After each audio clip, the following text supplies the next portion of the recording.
요즘 모발이식 많이 하잖아요. 수술이 무조건 좋은 결과를 얻는 건 아니거든요. 무조건 수술을 저희는 추천하진 않습니다. 안녕하세요.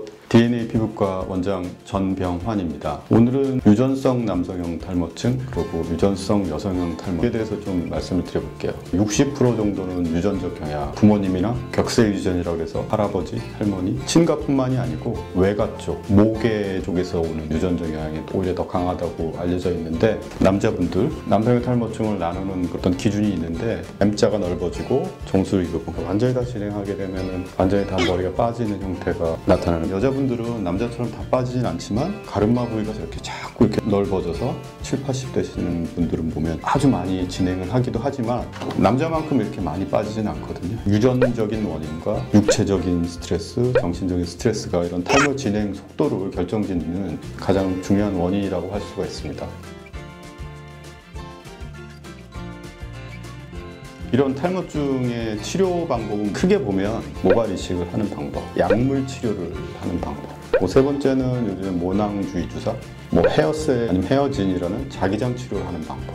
이 치료 방법이 남성이냐 여성이냐에 따라서 조금 차이가 있을 수가 있어요. 왜냐하면 이 남성형 탈모증에 나타나는 원인은 남성 호르몬이 많은 영향을 주거든요. 근데 혈중의 남성 호르몬 수치가 높으면 이게 탈모가 생기느냐? 사실은 그건 아니에요. 보통 성인 남성들은 누구나 이제 남성 호르몬이 있잖아요. 여성한테는 남성 호르몬이 아주 적은 용량으로 존재를 하죠. 그래서 이런 남성 호르몬이 높아서 이런 현상들이 생기는 게 아니고, 이 남성 호르몬에 대한 수용체라 그래요. 요즘에 코로나 바이러스 한참 유행인 것처럼 이 코로나 바이러스 수용기, 리셉터라 그래서 바이러스가 어떤 세포에 이렇게 달라붙게 하는 수용체가 있어 감염이 되는 거잖아요. 호르몬도 마찬가지로 어떤 세포에 영향을 주려면 이 세포의 수용체라는 리셉터에 붙어서 그 영향을 주게 되는데, 똑같은 남성 호르몬이 있어도 이 리셉터가 호르몬이 붙었을 때 어떤 분 수염도 이렇게 턱 수염도 나고, 어떤 남성성을 상징하는 여러 가지 다른 2차 성징도 나타나고, 유전적으로 특이하게 탈모가 나타나는 분들은 호르몬이 모발 세포에 리셉터에 작용을 하게 되면 모발이 자체는 작아지는 거예요. 이렇게 큰 아름다리 나무로 자라지 못하게 하고 이 모발이 자꾸 이렇게 가늘어지는, 그래서 결국 나중에 아주 솜털화되는, 이게 탈모잖아요. 그래서 남성 호르몬이 높은 게 아니고 수용체에 이 남성 호르몬이 붙게 되면 모발이 자꾸 가늘어지게 하는 그런 유전적인 소인이 있는 게 그건 유전성 남성형 탈모, 여성형 탈모다, 이렇게 보시면 맞을 것 같고, 이 남성형 탈모는 2차 성징, 남성 호르몬이 분비되기 시작하면 나타나요. 사춘기 이전에 나타날 수가 없죠. 그래서 20대, 30대, 40대까지 남성 호르몬이 상대적으로 높으니까 좀 진행 속도가 빠르다가, 또 40대, 50대가 넘어가면 이제 남성 호르몬이 떨어지잖아요. 그러면 이 진행 속도가 상대적으로 좀 떨어져요. 아까 그 세 가지 치료 중에서 남성 호르몬을 억제하는 약물을 먹기도 하거든요. 그러니까 프로페시아, 아보다트 이런 것들이 이 남성 호르몬이 수용체에 작용하는 걸 억제하는 기능을 하는 거거든요. 그래서 20, 30대에서는 그 약물 효과가 좋지만 나이가 먹으면 먹을수록 남성 호르몬 수치가 떨어지기 때문에 이런 남성 호르몬을 억제하는 약제들의 효과도 상대적으로 떨어질 수 있고, 그 수용체의 반응을 억제하는 이런 약들은 또 남성성, 성기능이라든지 이런 것들을 같이 떨어지게 하는 부작용이 젊은 사람에 비해서 나이가 드신 분들은 그런 부작용을 더 많이 호소하죠. 첫 번째 치료 방법 중에 수술. 이 모발 이식 수술의 장점은 한 번 심은 모발은 절대 빠지질 않죠. 뒷부분의 모발을 이용해 앞부분을 심어주게 되면 이 모발은 빠지지 않아요. 산에 보면은 전나무를 소나무 밭에 심는다 그래서 그게 소나무가 되진 않잖아요. 이 뒤에 모발을 앞쪽으로 심어주면 이 모발은 원래 있는 모발의 성질을 각 빠지지 않기 때문에 반영구적인 결과를 얻을 수 있지만, 보통 정상적으로 있는 사람이 한 10만 개 정도 평균적으로 보거든요. 근데 이 모발 이식이라는 거는 한 번 할 때 많이 하면 5천. 전체 모발의 한 6%? 사실은 이 정도 이렇게 많이 진행하신 분들은 몇만 개의 모발이 부족한 상태이기 때문에 한 번의 수술로 완벽하게 결과를 뽑기가 좀 어려운 단점이 있는 거죠. 반영구적이지만 양에서 한정적이다. 수술이 무조건 항상 좋은 결과를 얻는 건 아니거든요. 무조건 수술을 저희는 추천하진 않습니다.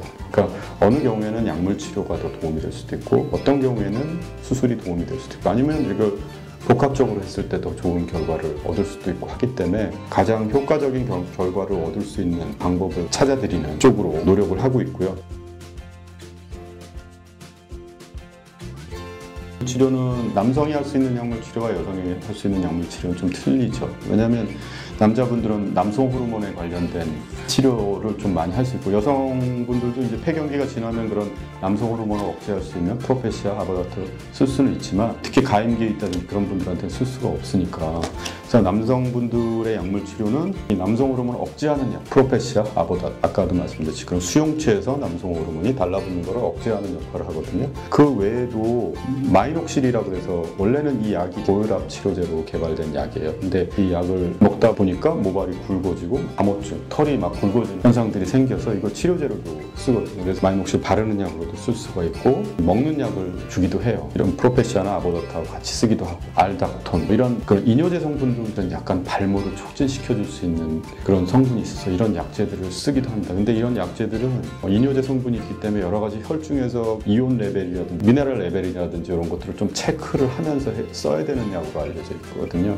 그래서 그 외에도 약의 종류는 되게 많아요. 요즘에 뭐 시중에서도 많이 선전도 하고 많이 팔고 있지만, 특히 비오틴 같은 성분이 많이 포함된 그런 모발 영양제, 그런 영양제를 같이 섭취를 하면 여러 가지 약물이 더 서로 상승 효과를 줘서 발모 효과를 촉진시켜 줄 수 있는 거죠. 그래서 여자분들은 사실 제한이 좀 있어요. 그런 남성 호르몬을 좀 쓰기 이전 여성에서는 쓰기가 어렵고, 또 마이녹실 제제 같은 경우에도 바르는 건 할 수 있지만, 머리는 털이 나도 되지만 잘못 쓰게 되면 암호증이 생기거든요. 그러니까 수염이 난다든지 뭐 콧수염이 자꾸 까매진다든지 이런 현상들이 생길 수 있기 때문에 여자분들한테는 사실 다른 먹는 약들은 제약이 있어요. 그래서 저희 같은 경우에는 대부분 바르는 약이나 아니면 모발 영양제 정도를 추천하고, 드물게 이제 여성분들도 남성 호르몬과 연관이 돼 있기 때문에 여성 호르몬, 에스트로겐 계열의 바르는 약을 마이녹실이랑 같이 쓰면 좀 도움이 되기 때문에, 이렇게 마이녹실이나 뭐 엘크라넬 알파란 요즘에 상품명으로 나오고 있는데, 그런 약제 그리고 모발 영양제 정도만 쓸 수가 있어요. 모낭 주사, 두피의 발모를 촉진시켜 줄 수 있는 그런 약물을 주는 거죠. 흔히 마취제로 쓰는 리도케인이 이 혈관을 좀 확장시켜 주기 때문에 혈류량이 증가돼서 탈모 치료에 도움이 될 수도 있고, 그 외에 그런 모발 성장을 촉진시켜 줄 수 있는 그런 사이토카인 성분들을 이제 같이 줘서 모발 성장을 촉진시켜 줄 수도 있고, 경우에 따라서는 테반도실은 성장인자의 덩어리라고 볼 수 있기 때문에 그런 성분을 같이 주사를 주거나, 메조라 그러죠. 두피 피부에서 얕게 주게 되면 발모를 촉진시켜 줄 수 있는 그런 효과가 있고, 헤어셀, 헤어진 치료들인데, 자기장을 두피에 쐬주면 모발의 그 모낭에서의 그런 세포 분열을 이렇게 촉진시켜 줄 수 있는 것으로 되어 있기 때문에, 그런 자기장 치료를 이런 주사 치료랑 같이 하기도 하고, 레이저 어뷸이라고 해서 우리가 전 뺄 때처럼 그렇게 강하게 하는 게 아니고 피부에 살짝 자극만 줄 수 있는 레이저 치료만 해도 모낭 자체가 자극을 받아서 모발을 두껍게 해주는 그런 역할을 하기 때문에, 그런 치료도 어떤 치료로 쓸 수가 있고, 우리 여기 보면 두피 마사지 할 때 빗으로 돼 있는데 두피 마사지 해주는 거 보셨죠? 이런 것처럼 우리 두피 마사지만 해도 모낭이 좀 자극을 주고, 그리고 혈류가 개선되기 때문에 탈모에 약간은 도움이 돼요. 남성형 탈모증, 여성형 탈모증, 이 탈모증에 대한 치료가 모발이 막 콩나물처럼 막 하루 지나면 금방 쑥쑥 자라는 게 보이는 게 아니고, 대략 한 달 자라면 한 1cm 정도씩 자라날까 말까 하거든요. 이 모발 이식 센터라든지 이런 데 많이 생겼잖아요. 예전보다 모발 이식이 보편화되어 있는데, 수술하는 병원에서는 가끔 보면은 모든 탈모에 대한 치료를 수술적인 방법으로 해결하려는 경향도 좀 있는 게 사실이거든요. 어디 아프면 무조건 수술을 하는 건 아니잖아요. 경우에 따라서는 내과에서 약물 치료를 해야 될 수도 있고, 외과적인 수술을 해야 될 수도 있고, 탈모도 똑같은 것 같아요. 탈모에 대한 치료도 사실은 100점은 없어요. 수술을 하고 모든 치료했다 그래서, 내가 40대 탈모가 있던 분이 예전에 20대 정말 순 많았을 때로 한 20년을 돌린다, 그건 있을 수가 없거든요. 각각의 상황에 맞춰서 그 여러 가지의 치료를 조합을 해서 100점 근처까지 가게 만드는 게 사실은 목표라고 저는 생각을 하거든요. 그래서 개인마다의 지금 머리가 빠진 상태, 개인마다 원하는 또 니드가 다 틀리니까 그 상황에 맞춰서 가장 적합한 이 세 가지, 수술적인 방법, 약물 치료하는 방법, 아니면 뭐 주사를 맞는 방법, 이런 것들을 어떻게 잘 조합해서 최대한의 결과를 얻느냐가 탈모 치료에 있어서 가장 중요한 핵심적인 부분이고, 수술을 했으니까 모든 게 끝난다, 그렇게 생각하시면 안 될 것 같아요. 유전적인 그런 영향이 평생 따라가는 거기 때문에, 수술을 하더라도 계속 평생 관리를 해 나갈 수 있는 10년 후, 20년 후의 모습도 계속 생각을 해야 되거든요. 그런 것들을 종합적으로 판단을 해서 치료를 선택하시는 게 탈모 치료에 있어서 아주 중요한 것 같아요.